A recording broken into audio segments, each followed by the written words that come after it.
कहीं भी आने जाने घूमने फिरने के लिए किस तरह का बैग खरीदना चाहिए? आप कहेंगे जैसी आवश्यकता हो वैसा। बैग दिखने में अच्छा और टिकाऊ होना चाहिए। लेकिन हमारे देश में कंपनियों का इतने भर से भला काम कैसे चल जाएगा? गहने बनाने वालों से लेकर कुर्ते पजामे सिलने वाली कंपनियां तक सोशल मैसेज देने में जुटी हैं, वो भी केवल हिंदुओं के लिए। बैग बनाने वाली एक कंपनी का विज्ञापन आया है। विशेष रूप से विवाहों के मौसम को ध्यान में रखकर इसे बनाया गया है। बहू के गृह प्रवेश का सीन है।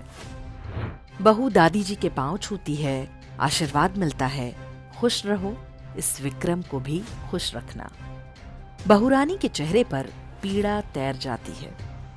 फिर मामी जी बधाई देती हैं, कहती हैं कि खुशखबरी जल्द देनी पड़ेगी। बहू रानी शर्माती नहीं बल्कि कुछ चिढ़ जाती हैं। पीछे खड़े उनके पतिदेव भी उनकी चिढ़ को भांप जाते हैं। अगला आशीर्वाद मिलता है, दूधो नहाओ पूतो फलो।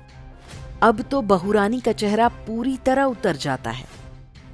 तभी पीछे से एक लिबरल प्रोग्रेसिव टाइप ससुर जी की एंट्री होती है।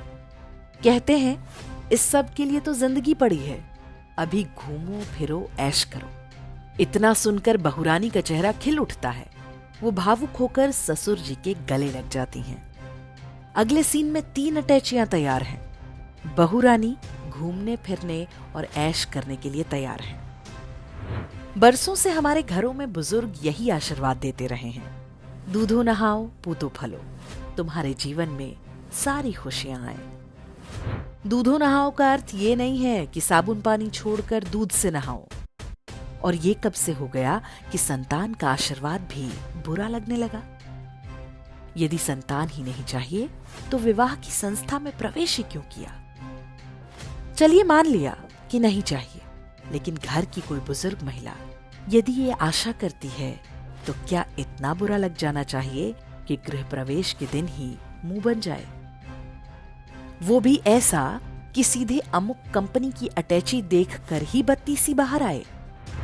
वास्तव में ये विज्ञापन हिंदू परिवार व्यवस्था पर सीधा हमला है। ये बात सही है कि बहू आते ही कुछ लोग संतान की आशा करना आरंभ कर देते हैं, लेकिन इसका मतलब ये कब से हो गया कि उससे नई बहू के घूमने फिरने या ऐश करने पर प्रतिबंध लग गया? समय के साथ भारतीय परिवारों में बहुत कुछ बदला है। बहुत सारी वर्जनाएं टूटी हैं। बहुएं आज घूमती फिरती और ऐश भी करती हैं, करियर भी बनाती हैं, लेकिन ये उनकी इच्छा और परिवार की आर्थिक स्थिति पर होना चाहिए। लेकिन अब विज्ञापन वाले बता रहे हैं कि जब विवाह करो तो हिंदू धर्म की परंपराओं पर नाक भौं सिकोड़ो, कन्यादान को गाली दो और उसके बाद बैग लेकर घूमने फिरने और ऐश करने निकल जाओ। कोई कुछ और कह दे तो उसे अपना शत्रु मान लो। ये बीमारी है फेमिनिज्म अर्थात वामपंथी नारीवाद की। इसका शिकार व्यक्ति अपना दिमाग नहीं लगाता बल्कि उस तरह सोचता है जिस तरह उसे बताया जाता है। उसे ऐसा करना कूल लगता है। इन्हीं विज्ञापनों ने लंबे समय तक महिलाओं को सुपर वुमेन बनाकर रखा। बच्चा कीचड़ में खेल कर आए तो फला कंपनी का साबुन लगा दो, कपड़ा फटाक से चमकने लगेगा। 2 मिनट में मैगी बना दो, इत्यादि इत्यादि। इसके बाद आरंभ हुआ उन महिलाओं को नीचा दिखाने का दौर जो घर पर रहकर परिवार की देखभाल करती हैं और बच्चों को अच्छे संस्कार देती हैं। महिला हैं तो वर्किंग होनी चाहिए। जो बाहर नहीं जाती, नौकरी नहीं करती, वो तो बेकार और पिछड़ी हुई हैं।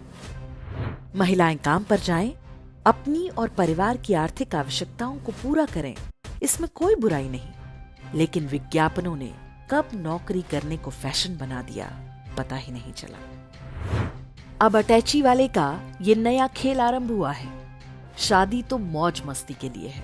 मौज मस्ती में थोड़ी भी कमी हो जाए तो मुंह फुला लो और कुछ दिन बाद लड़ झगड़ कर अपना और सबका जीवन नर्क बना लो। वामपंथ यही चाहता है। उसके निशाने पर भारतीय परिवार व्यवस्था है। परिवार टूटेंगे तो समाज बिखरेगा और भारत कमजोर होगा। अंत में अटैची ही बचेगी, जिसे लेकर यहाँ वहां घूमते और ऐश करते रहिए। सोचिए कि ये विज्ञापन एजेंसियां क्या कभी किसी बुर्के वाली का ऐसा गृह प्रवेश दिखा सकती हैं? पूतों फलने की असली चुनौती तो उनके लिए होती है। एक एक को 10-10 पूत पैदा करने पड़ते हैं। अटैची वाले लाला जी को उनका दर्द कब दिखेगा?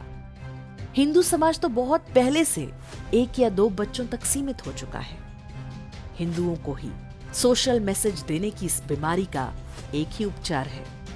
गूगल पर जाकर सर्च करें कि किस किस नाम से इनके बैग और अटैचियां आती हैं। बाजार में कई अन्य कंपनियां भी हैं। कोई ऐसी कंपनी चुनें जो हिंदू घृणा का धंधा नहीं करती हो।